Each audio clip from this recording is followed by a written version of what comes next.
What's up, guys? RGT here. Hope everyone had a great 4th of July, especially you British people. I, of course, celebrated my birthday with family. I planned on doing a live stream yesterday, but I got home. I was tired. We're going to do it tonight, though. I kind of just needed a night to recover because it's been very busy after too many games. Then the family came into town. I've been running around. Look, I'm not used to all that. I'm used to just chilling at the crib. So tonight we will be celebrating my birthday on stream. But before we do that, we of course have to talk about some video game news because there's two stories floating around, including one that I really want to talk about. If this is your first time here, hit that subscribe button. Without any further ado, let's talk about what's going on in the world of video games. We're going to start things off with good old Sony. Because when you look at the three companies this year, Nintendo, Microsoft, Sony, like, you could tell by the lineup of games that Sony's probably in, a distant third when it comes to stuff like that. Astrobot looks absolutely phenomenal. Of course, games like Concord exist. You got an Until Dawn remake happening as well. Play the PS4 version if you really want to play it, but sort of beyond that, there is that sense of mystery, and it seems like it's going to be a bit of a down year. Or is it? Because now we know that PlayStation will actually be attending the Tokyo Game Show 2024, which will be taking place from September 26th through September 29th. So people are now thinking, well, hey, there's going to be something big here. They're having a show floor presence, so they're going to have to show off something. Astrobot will have already released by the time Tokyo Game Show comes out.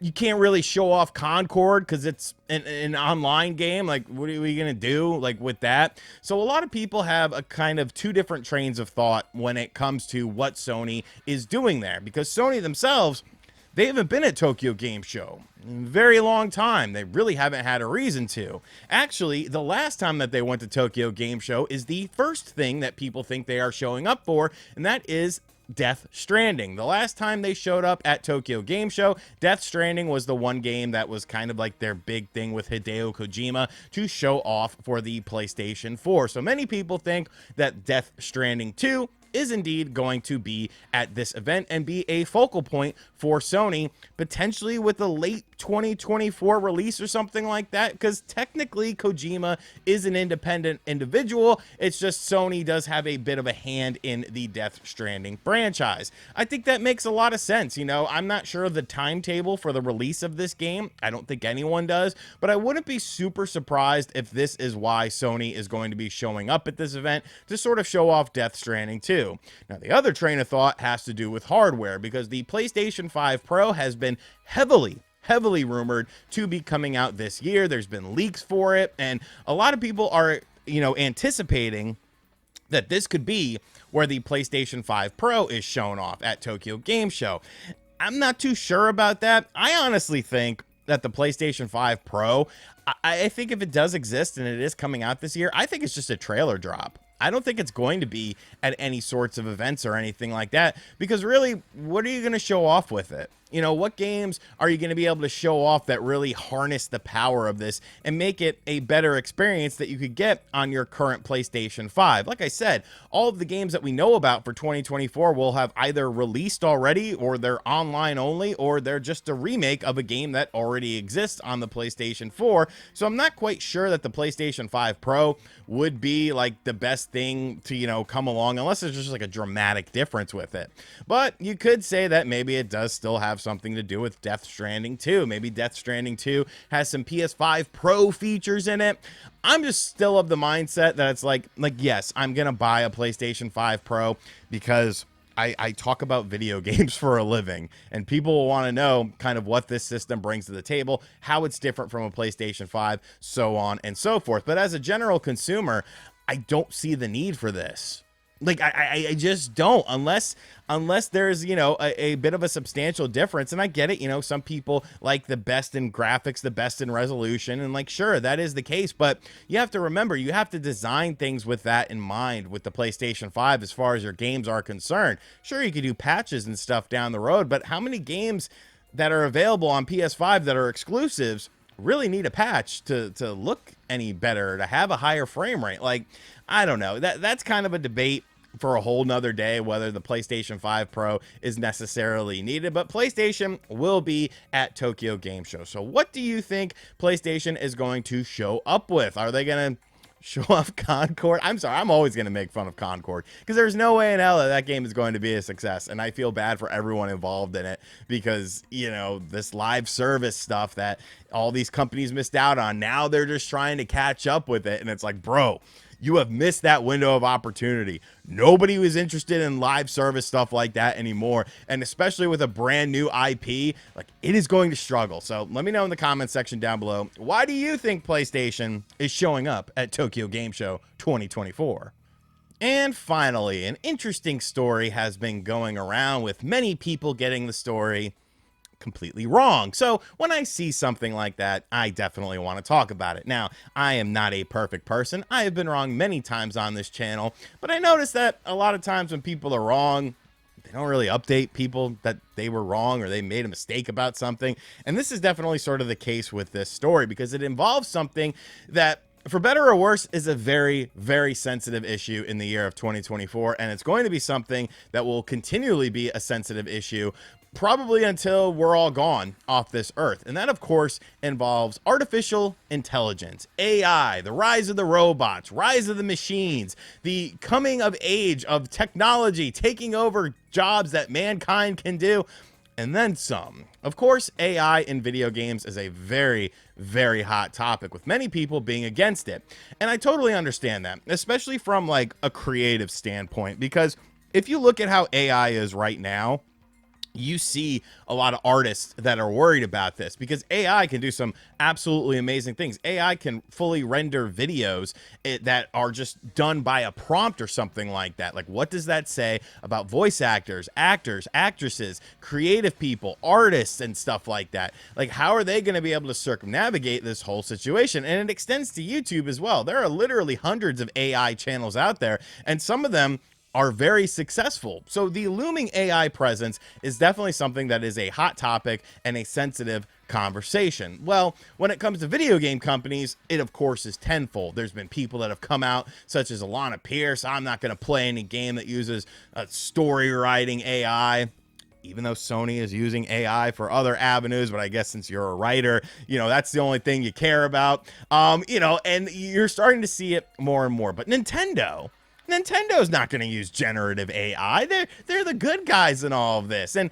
a poorly translated thing went out there a few days ago, and many websites, many YouTubers, and many YouTube channels ended up running with it, that Nintendo was not going to use generative AI for their games. And everyone was celebrating. Everyone was like, good guy, Nintendo. Yay, they did it. They're not going to use AI. But now it seems that that's actually not what was said at all. So I have to come along and correct it because there's been some very highly viewed videos out there talking about this situation, essentially giving people incorrect information based on a poor translation. Gamesindustry.biz actually put this up on the 3rd. I shared it on my Twitter the other day because I enjoy seeing things like this and people just jumping the gun. And look, I'm a gun jumper too, man. Like, these are all jokes. People take this so seriously. Like, I don't care. You do whatever you want. You make whatever videos you want. You say whatever you want. Like, I don't care. I just think it's funny how people get all bent out of shape. So, addressing investors via a recent Q&A, Nintendo President Shuntaro Furukawa was cautious about AI technology's ongoing issues with intellectual property rights and stressed that he remained confident in the company's decade of know-how in creating optimal game experiences. In the games industry, AI-like technology has been used to control enemy movements, so game development and AI technology have always been closely related. Generative AI, which has been a bit of a hot topic in years, can be more creative, but we also need to recognize that it has issues with intellectual property rights. Our company has decades of know-how in creating optimal gaming experiences for our customers. While we are flexible in responding to technological developments, we hope to continue to deliver value that is unique to us and cannot be created through technology alone. So basically, what we're saying here is, hey, it's kind of a cool thing. We're probably going to use it in some cases, but we're still going to have humans, you know, working on stuff for now. And the problem that I have is that everyone just said flat out, Oh, Nintendo's not doing generative AI. They're not doing it. They're not using AI whatsoever. Let's all celebrate and promote Nintendo. And it's like, well, that's just factually incorrect. You know, that was based on a poor translation of this Q&A. And then to put that out there, you know, you're kind of misinforming people. Like, Reddit posts have finally been catching up with it, and people are starting to be like, hey, you know, this is misinformation. We need to take this down, because lots of people are indeed running with this situation. And it's like, I get it, man. Like, AI is the big boogeyman in this situation, but I do find one thing very interesting, because a lot of these diehard Nintendo fans, like, you know the ones I'm talking about, they buy all the Nintendo games, right? So they would have played Endless Ocean Luminous, right? Because I played Endless Ocean Luminous, and the voice for the overall game is an AI. And it's not just a person sounding like an AI. It is a literal AI game. Well, Nintendo didn't fully develop this game. It doesn't matter, bro. It is still a Nintendo property, meaning that Nintendo is responsible. If Ubisoft were to make an AI Mario and put it in a Mario and Rabbids game, do you think Nintendo's just going to sign off on that? Like, no, probably not. They're probably going to be like, hey, that's not how we do things here, if they really were against all forms of AI. To be using AI already in Endless Ocean, this shouldn't come as a huge surprise to people. And, you know, AI has kind of become this blanket term as well, when really, you know, it has been used in game development, you know, for a while. Algorithms and, you know, mathematical equations and stuff like that. Like, I do see the negative side of AI, and I think it's gotten way too big, way too fast, and we're probably all going to die. But, you know, I'm more so worried about society than how a video game is made. You know what I'm saying? Like, that's just me probably being a bit selfish. You know, I'm friends with a lot of game developers and stuff, but if it's a tool that they can use in order to, you know, cut down on game development time or something that can assist them, like, then yes, it's a positive thing. The problem is humans always look for shortcuts. And if there's a shortcut to be made, if there's a way they can circumvent something completely and have like AI completely write their game and have no creative input into it whatsoever, and it does everything, tidies it up in a nice package, like, that's where the problem is. People exploiting AI, much like they exploited the Wii U eShop. Remember Meme Run? That dude like paid his college off with that shitty game. But, like, you know, I kind of went on a tangent there. But yes, Nintendo is using AI. You know, don't listen to the reports that they're not, because they are. And, you know, it's all in how you kind of use it, I guess. I don't know. The AIs will probably take over YouTube in a year, and I'll be sitting on the side of a street somewhere begging for change. I'm just kidding. I make decent financial investment stuff. Let me know in the comment section down below, though, what field you are in, and if AI is kind of impacting that field, and how you see it going. Do you see the positives of AI, or do you see it just as a completely negative thing? Because I really don't think there's a right or wrong answer with this. It's just kind of down to your personal preference. All right, guys, that is going to do it for today's video. I hope you all enjoyed it. Give me your feedback in the comments section down below. Why Sony showing up to Tokyo Game Show? What's Nintendo doing with AI?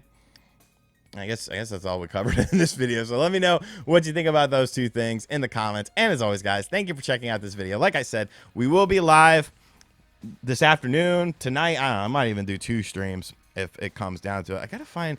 I came home yesterday. I took off my chain and I can't find it now, and it's really bothering me. And I actually wasn't gonna film this until I found it, but I was like, no, let me get this out of the way, then I can devote more time to filming it. So there will be some streams going on. I'm actually gonna film something for the second channel that will go up tonight for tomorrow. For everyone, if you're a channel member on the second channel, you do get that early. So FYI. And it has nothing to do with video games, because that's just going to be a random channel. I'm rambling too much. I hope you guys enjoyed this video. Hit subscribe if you're new. And as always, I'll catch you guys on the next video. Later.